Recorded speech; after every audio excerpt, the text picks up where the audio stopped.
Biti normalan u nenormalnim vremenima čini se da je najnormalnije, a zapravo je vrlo teško.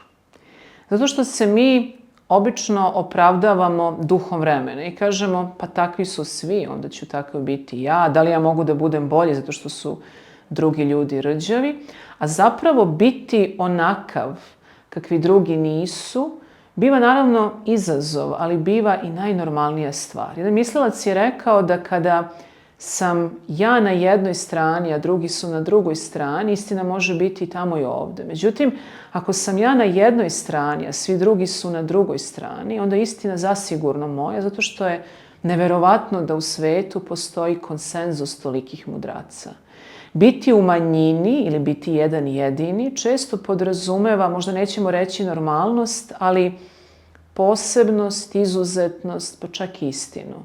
Jer kako bi ovaj svet izgledao kada bi većina govorila istinu, kada bi većina ljudi bila čestita, dobra, kada bi ih krasilo ono što valja, a ne kada bi se nalazili tamo gde im nije mesto. Prema tome, biti u manjini ili biti normalan u nenormalnom svetu jeste nešto što je izazov, ali istovremeno, rekla bih, i naša dužnost.